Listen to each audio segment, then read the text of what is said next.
pare o que está a fazer neste momento. Abaixe o telemóvel. Feche aquela outra aba. Porque o que estou prestes a explicar é algo que quase todos os principais meios de comunicação estão a perder completamente. O maior evento desportivo da história dos Estados Unidos já está em curso. 56 mil milhões de dólares em atividade econômica projetada. 48 nações. Bilhões de olhos voltados para os Estados Unidos. E, por trás dos estádios, das bandeiras ondulantes, de todo o hype da cerimônia de abertura, há uma falha geopolítica a rachar em tempo real. Falamos de cabos diplomáticos, detenções em aeroportos, obrigações legais que já podem ter sido violadas e consequências que vão muito além do futebol. Isto não é uma história desportiva, é uma história de poder. E começa agora. Vamos ver o que realmente aconteceu. Quero ser preciso aqui, porque a precisão importa.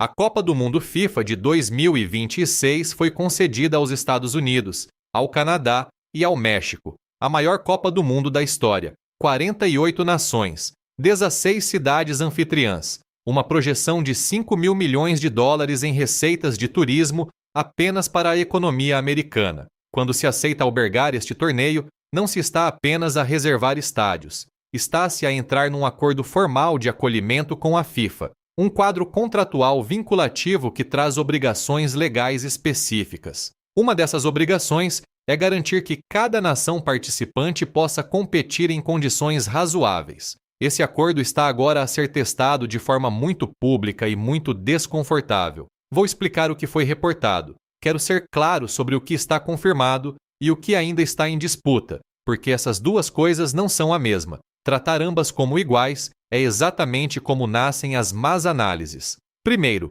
o Irão. Os 3 jogos da fase de grupos do Irão estão marcados nos Estados Unidos, em Los Angeles e em Seattle. Isso está confirmado. Também está confirmado o seguinte: a equipa do Irão não está baseada nos Estados Unidos, está baseada no México. O seu suposto centro de treino em Tucson, Arizona, nunca foi utilizado. O embaixador do Irão no México declarou publicamente, e cito diretamente: podemos entrar de manhã e temos de sair no mesmo dia. Essa é a condição sob a qual a seleção nacional do Irão entra neste torneio. Viagens de ida e volta no mesmo dia, para atletas profissionais a preparar os jogos mais importantes das suas carreiras. Agora, a Federação Irani de Futebol fez alegações adicionais, e quero enquadrá-las cuidadosamente como alegações, porque ainda não foram verificadas independentemente na sua totalidade. A federação alega que um número significativo de membros da equipa técnica,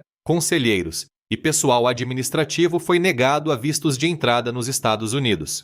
Falamos das pessoas que mantêm a espinha dorsal operacional de uma seleção nacional, os coordenadores logísticos, o pessoal médico, os analistas, os especialistas em vídeo, as pessoas que nunca se veem no campo, mas sem as quais nenhuma equipa profissional neste nível pode funcionar. Reportagens da imprensa iraniana nomearam indivíduos específicos entre os recusados, incluindo o presidente da Federação Irani de Futebol, Mehdi Taj. O governo dos Estados Unidos não confirmou nem negou publicamente os números específicos citados. O que temos no registro é uma declaração formal da embaixada iraniana na Turquia, em resposta a comentários do embaixador Tom Barerik, embaixador dos Estados Unidos na Turquia, que publicou publicamente elogios ao processamento de vistos para os jogadores do Irão. A embaixada iraniana respondeu dizendo, e novamente cito diretamente, que os Estados Unidos não podem lavar a conduta que viola as normas da FIFA ao elogiarem-se enquanto, simultaneamente,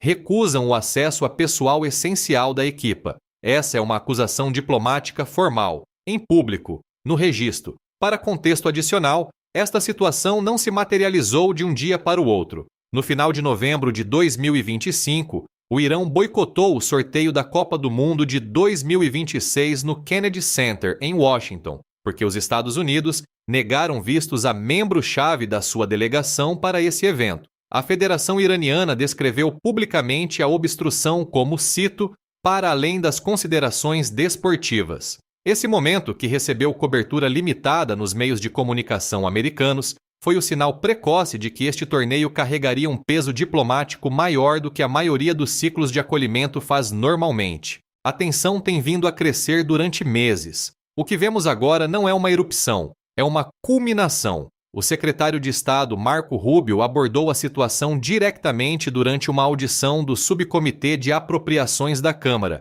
afirmando que os Estados Unidos não têm, cito, problema com os atletas ou com o seu pessoal de apoio essencial, mas que a administração não permitiria a entrada de indivíduos ligados ao corpo da Guarda Revolucionária Islâmica sob a capa da delegação futebolística. Essa é a posição oficial. A disputa, então, não é se os jogadores podem participar. A disputa é sobre como o governo define quem é pessoal essencial e quem é um risco de segurança. Essa distinção, dependendo de como for traçada, pode incapacitar funcionalmente a capacidade de operação de uma equipa. Segundo, o Iraque. O Iraque regressa à Copa do Mundo pela primeira vez em cerca de 40 anos. Esse é um momento histórico para o futebol iraquiano, nação que apareceu pela última vez neste palco em 1986. E a forma como a sua chegada nos Estados Unidos foi reportada, se for precisa, é profundamente preocupante. Segundo uma declaração de um oficial ligado ao Comitê Olímpico Iraquiano, o avançado iraquiano Ayman Hussein foi detido no aeroporto de Chicago O'Hare por quase 7 horas ao chegar com a equipa. Foi finalmente autorizado a entrar. O fotógrafo oficial da equipa, Talal Salah, foi supostamente detido por mais de 10 horas, submetido a verificações semelhantes de telemóvel e questionamentos, e acabou por ser negado a entrada totalmente. Quero ser preciso aqui. O Serviço de Imigração e Controle de Fronteiras dos Estados Unidos, ICE, e o Departamento de Segurança Interna não confirmaram esses relatos específicos. Estamos a trabalhar com declarações de um lado da situação, mas o que preciso que mantenham em mente não são fontes anônimas. São oficiais nomeados, atletas nomeados, fotógrafos nomeados. E as questões que levantam merecem respostas que ainda não foram dadas, porque quando juntamos Irão e Iraque, já não estamos a olhar para um incidente isolado, estamos a observar um padrão. E, na geopolítica, os padrões nunca são acidentais. Agora é que deixamos de ser apenas uma história de imigração. Porque se estiveres a acompanhar e a pensar, ok, isto é tenso, mas acaba por ser uma disputa de vistos entre governos com relações difíceis. Preciso que pauses esse pensamento. Preciso que aumentes o zoom, porque há uma terceira dimensão nesta história que quase ninguém está a ligar, e muda todo o quadro. Enquanto tudo isto se desenrolava em aeroportos e em embaixadas, o Departamento de Estado dos Estados Unidos enviava simultaneamente cabos diplomáticos a nações europeias. Não sobre futebol, não sobre vistos, sobre o ebola. Um cabo do Departamento de Estado instruía os diplomatas americanos a alertar os países europeus sobre, e cito a linguagem reportada, possíveis consequências se esses países não adotassem medidas específicas de rastreio de saúde antes da Copa do Mundo. Quero ser um analista responsável aqui. Então, separo duas coisas com muito cuidado. Primeiro, é perfeitamente legítimo que um país anfitrião coordene rastreios de saúde globais antes de um evento que trará milhões de viajantes internacionais às mesmas cidades durante 4 semanas. Isso não é controverso. É governança básica. Segundo, e aqui a coisa complica, é a forma como esse cabo foi redigido. A linguagem reportada não parece coordenação, parece um aviso. A expressão possíveis consequências dirigida a nações aliadas não é linguagem de parceria, é linguagem de pressão.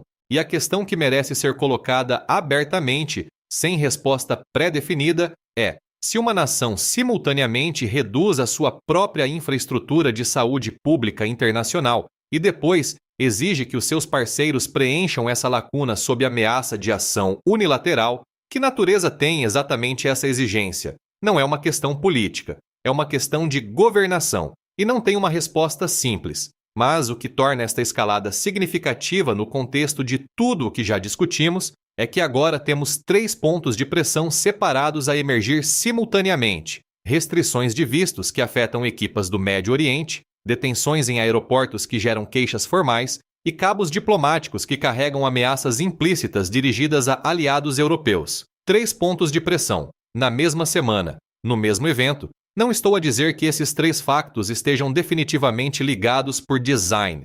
O que estou a dizer é que, quando se é anfitrião do evento desportivo mais visto do planeta e 3 categorias distintas de fricção internacional surgem na mesma janela de 72 horas, A carga de explicação recai sobre o anfitrião e, neste momento, essa explicação não foi dada. Isso leva-nos à parte da história que não vi nenhum grande meio conectar, a arquitetura legal subjacente a tudo isto, porque o que a FIFA concordou e o que os Estados Unidos assinaram importa enormemente aqui. Todo o meio que cobre esta história enquadra-a como uma disputa política, uma história de política externa, uma história de Trump versus Irão. E ao fazer isso, ao colapsar tudo no familiar quadro dos Estados Unidos contra os seus adversários, perdem-se a questão estrutural subjacente, a questão que ultrapassará este torneio, a questão que importará em 2030, em 2034, e sempre que um grande evento internacional aterrissar em solo americano.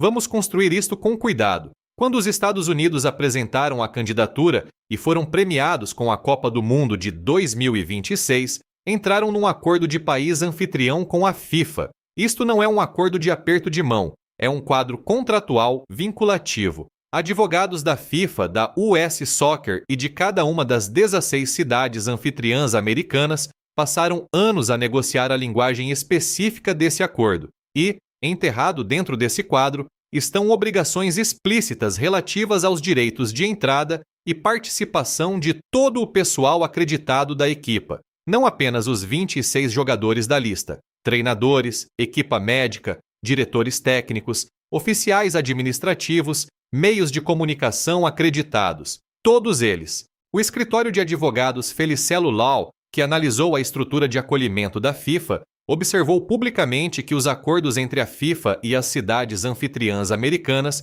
são contratos privados vinculativos, o que significa, importante, que o presidente não tem autoridade legal unilateral para cancelar ou alterar fundamentalmente esses acordos. A FIFA já utilizou mecanismos formais de disputa antes, não de forma ruidosa, não em conferências de imprensa, mas os mecanismos existem, e o precedente de os invocar, embora raro, é real. É por isso que isto importa agora. Se as alegações da Federação Irani de Futebol forem verificadas independentemente, e insisto na palavra verificadas, porque ainda não chegamos lá, então não estamos perante uma controvérsia política, estamos perante uma potencial violação contratual por parte do país anfitrião. Estas são categorias de problema fundamentalmente diferentes. Uma controvérsia política gera manchetes por 72 horas. Uma violação contratual gera procedimentos formais de disputa, penalizações financeiras e, sobretudo,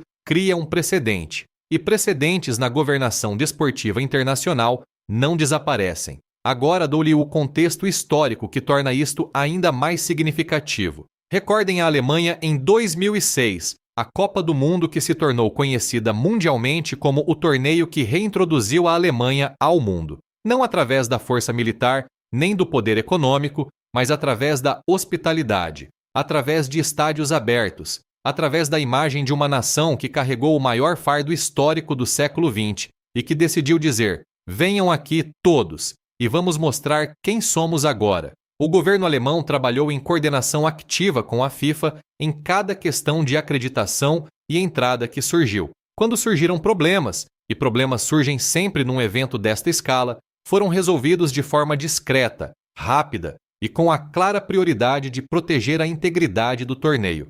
Esse é o ponto de partida. É o que se espera de um país anfitrião que entende o que realmente significa acolher. O que estamos a observar agora é um teste de estresse de se esse ponto de partida ainda se mantém. E aqui está a dimensão que vai ainda mais fundo. O desporto, e digo isto não como romântico, mas como analista, é um dos últimos espaços institucionais onde nações que não podem falar diplomaticamente ainda partilham o mesmo terreno. Os Jogos Olímpicos, a Copa do Mundo, não são apenas produtos de entretenimento, são infraestruturas funcionais para um tipo de contacto internacional que não existe em nenhum outro lado. Quando Irão e Estados Unidos não conseguem negociar diretamente, quando os canais diplomáticos estão congelados, quando regimes de sanções e conflitos por procuração tornam a comunicação normal quase impossível, o relvado de futebol é literalmente um dos poucos lugares onde atletas iranianos e multidões americanas ocupam o mesmo espaço físico. Isso não é algo trivial de comprometer. Quero agora abordar a dimensão econômica, porque acho que está a ser subreportada de forma dramática, A Copa do Mundo de 2026 foi projetada para gerar aproximadamente 5 mil milhões de dólares em receitas diretas de turismo para os Estados Unidos. Esse número baseia-se numa suposição que os adeptos de todas as nações participantes podem e irão viajar para assistir aos jogos. Quando introduzimos incerteza significativa quanto à entrada de adeptos de várias nações do Médio Oriente e Norte da África, não estamos apenas a criar um problema diplomático, estamos a introduzir fricção num motor econômico que as cidades americanas anfitriãs, Los Angeles, Seattle, Dallas, Nova York, têm preparado durante anos e centenas de milhões de dólares para captar. Pensem no que esse número representa no terreno, porque a abstração dos bilhões não mobiliza as pessoas. Os detalhes, sim. O fã internacional médio que assiste a uma Copa do Mundo gasta entre 4 mil e 7 mil dólares por viagem. Noites de hotel, voos, transportes terrestres, refeições, merchandising, experiências locais. Esse gasto não vai para Washington. Vai para um ou uma empregado ou empregada de limpeza de hotel em Los Angeles. Vai para um ou uma proprietário ou proprietária de restaurante em Seattle. Vai para um ou uma condutor ou condutora de rideshare em Dallas. Vai para as pequenas empresas que se prepararam para este momento durante 3 anos. Um fã do Marrocos que comprou bilhetes 18 meses atrás. Uma família do Egito que planeou esta viagem como uma experiência única na vida. Um ou uma apoiador ou apoiadora da Argélia que poupou durante 2 anos. Não são abstrações. São as unidades granulares daquela projeção de 5 mil milhões de dólares. E a incerteza, mesmo a percepção de incerteza, altera o comportamento. As pessoas não viajam em direção à confusão, viajam em direção à confiança. E, neste momento, o sinal de confiança enviado aos viajantes internacionais não é claro, mas o custo maior, e este é o que realmente importa a longo prazo, é o poder brando. Sei que esta expressão é frequentemente usada, por isso deixo-a concreta. O poder brando é o retorno sobre o investimento que uma nação obtém quando o mundo a vê atuar num palco global e fica com uma impressão positiva. Não se mede diretamente em dólares. Mede-se nas relações comerciais que se tornam mais fáceis de negociar. No turismo que continua a fluir depois que as câmaras deixam o palco. Nos estudantes internacionais que escolhem universidades americanas. Nas empresas estrangeiras que escolhem cidades americanas para suas sedes regionais. Nos aliados que se sentem suficientemente confiantes na fiabilidade americana para fazer compromissos a longo prazo. A Alemanha obteve um enorme retorno de poder brando em 2006. A imagem daquele torneio, aberto, caloroso, competente, orgulhoso sem ser agressivo, mudou a percepção global da Alemanha de formas que ainda os analistas documentam. Esse é um retorno real, apenas não aparece num único balanço. Os Estados Unidos tinham a mesma oportunidade em 2026. E aqui está o ponto sobre o poder brando que o torna singularmente frágil. Ele compõe-se positivamente quando tudo corre bem, e compõe-se negativamente quando as coisas correm visivelmente, publicamente mal. O mundo não está a observar os cabos diplomáticos. O mundo está a observar as imagens. Um jogador detido num aeroporto. Uma equipa acampada num país vizinho em vez de treinar em solo americano. Um fotógrafo recusado na fronteira. Essas imagens viajam rápido e não viajam com nuance anexada. Agora trago tudo isto ao nível mais humano, porque este é o ponto da análise onde a geopolítica tende a se tornar pessoal, ou nada significa. Pensem no que significa qualificar para uma Copa do Mundo. Para um jogador do Iraque que passou toda a sua carreira num contexto futebolístico, que não viu nada além de conflito e instabilidade nos últimos 40 anos, que cresceu a ver a última aparição do seu país no Mundial em imagens granulosas de 1986, que treinou para este torneio específico, este momento específico, durante anos, e então chega ao aeroporto O'Hare, espera, por 7 horas, sem saber se será autorizado a jogar. Isso não é uma abstração de política. É um ser humano sentado numa sala de interrogatório de aeroporto na semana mais importante da sua vida profissional. A pergunta que continua a voltar, a que merece uma resposta direta das pessoas responsáveis por esta política, é simples. Qual foi o retorno estratégico daquelas 7 horas? O que, especificamente, foi ganho? Porque posso dizer-vos com precisão o que foi perdido. Boa vontade, confiança, a credibilidade dos Estados Unidos como anfitrião que honra os seus compromissos e o ativo silencioso, acumulativo e insubstituível de ser o país que o mundo quer visitar. Uma vez que se gasta esse ativo de forma descuidada, não se recupera num cronograma à sua escolha. Para onde isso vai a partir daqui? Tenho analisado os cenários, observado os precedentes e vejo 3 caminhos possíveis. Nenhum deles é simples, nenhum deles é limpo. E o que realmente se desenrolar acontecerá revelará algo profundo sobre o tipo de ator global que os Estados Unidos escolhem ser. Caminho 1. A trajetória atual continua. As restrições permanecem. As queixas da Federação Irani de Futebol avançam pelos canais formais de disputa da FIFA. O torneio prossegue. Os jogos são disputados. Os golos são marcados. E na superfície tudo parece bem.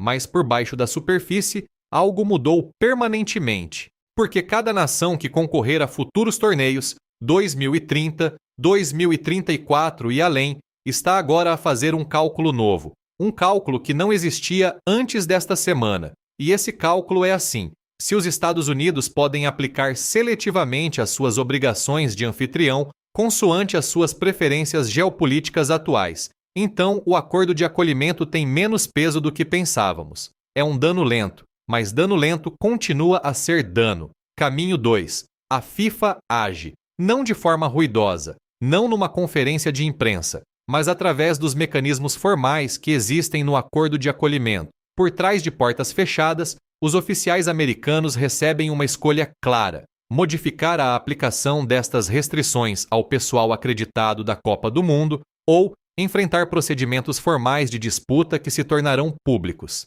Isto nunca aconteceu a um país anfitrião nesta escala. Se acontecer agora, não gera apenas manchetes. Gera uma questão constitucional sobre a hierarquia dos acordos desportivos internacionais versus a Autoridade Nacional de Imigração. Essa questão nunca foi adjudicada num tribunal. Ninguém realmente conhece a resposta definitiva. E a incerteza, por si só, remodelaria a forma como todos os futuros acordos de acolhimento são redigidos, não só para a FIFA, mas para os Jogos Olímpicos, a Copa do Mundo de Rugby e todos os grandes eventos internacionais que se seguem. Caminho 3. Resolução silenciosa. Canais diplomáticos de bastidores produzem um quadro de trabalho. São feitas exceções. A atenção pública desescalona. O torneio prossegue com incidentes mínimos adicionais. E a história é arquivada como uma semana de abertura tensa que acabou por se resolver. Mas o que o Caminho 3 não corrige. As imagens já foram divulgadas. As declarações já constam no registro. A acusação diplomática formal da embaixada iraniana já está documentada em múltiplas publicações internacionais. Os relatos de O'Hare já foram publicados por agências de notícias em todo o mundo. Uma resolução silenciosa não apaga uma ferida visível, apenas para de sangrar.